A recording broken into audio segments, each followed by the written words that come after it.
প্রয়াগরাজে দিনের আলোয় সাংবাদিককে ছুরি দিয়ে কুপিয়ে খুন, মূল হামলাকারীকে গ্রেফতার করেছে পুলিশ। ধৃতের নাম বিশাল। পালানোর সময় পুলিশের সঙ্গে গুলির লড়াই হয় মূল হামলাকারীর। গুলির লড়াইয়ে বিশালের পায়ে 3টে গুলি লাগে বলে পুলিশ সূত্রে জানা গিয়েছে।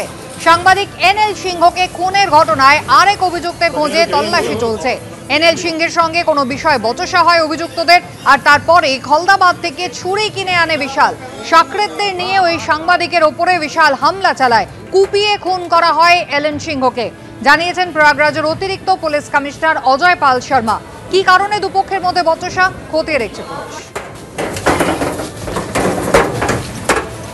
কল্যাণীতে বিজেপির যে অফিস, সেই অফিসের পাশেই কিন্তু এই সিএ সহায়তা কেন্দ্র সেটা খোলা হয়েছিল। বুধবার রাতে এই ক্যাম্পেই চলল ভাঙচুর, এবং এই কিছুদিন আগে এই ক্যাম্পের কিন্তু উদ্বোধন করেছিলেন কেন্দ্রীয় জাহাজ প্রতিমন্ত্রী শান্তনু ঠাকুর। আর এবার সেই ক্যাম্পে ভাঙচুর চালানোর অভিযোগ উঠল বিজেপি বিধায়ক অম্বিকা রায়ের অনুগামীদের বিরুদ্ধে। হামলা চালানোর অভিযোগ করেছে বিজেপির একাংশ।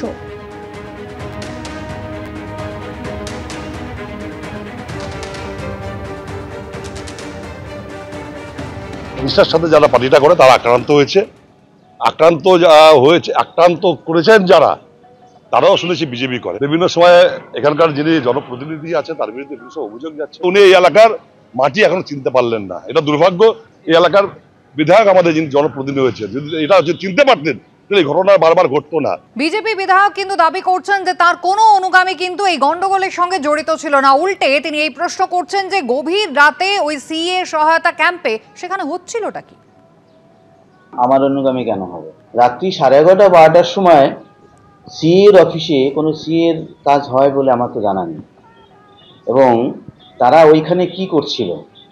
তারা ওইখানে 11:30-12টার সময় মদ মাংস খেয়ে তারা উদ্দাম নৃত্য এবং উল্টোপাল্টা আজে বাজে সমস্ত গালিগালাজ করছিল, সেটা নিশ্চয়ই কাঙ্ক্ষিত নয়। তৃণমূলের কিছু দুষ্কৃতী আসে, তারা তৃণমূলের সাথে রাতের অন্ধকারে টাই আপ করে। তারা সে টাই আপ করে ভারতীয় জনতা পার্টির মুখোশ পরা কিছু লোক তারা এই ধরনের কাজে লিপ্ত ছিল। প্রথম কথা, বিজেপি ক্যাম্প করার কে? আর দ্বিতীয়ত, যেসব ক্যাম্পে দিনের শেষে কোনো না কোনো মানুষের শিকড় নিয়ে টান মারা হচ্ছে, তো সেটা সে যে দলেরই কর্মী হোক, বিজেপি কর্মীরাও বুঝতে পারছে, সেই জন্য বিজেপি কর্মীরাও আপত্তি করছে।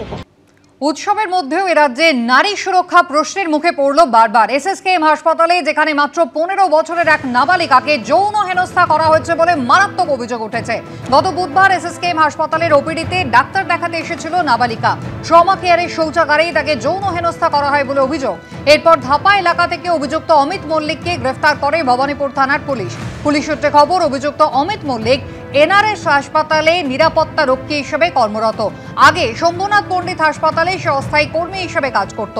এখনো সেই ইউনিফর্ম তার কাছে রয়েছে। আর অভিযোগ, সেই ইউনিফর্ম পরে এসএসকেএম এ ঢুকেছিল অমিত মল্লিক। আর তারপরই প্রশ্ন উঠছে হাসপাতালের নিরাপত্তা ব্যবস্থা নিয়ে।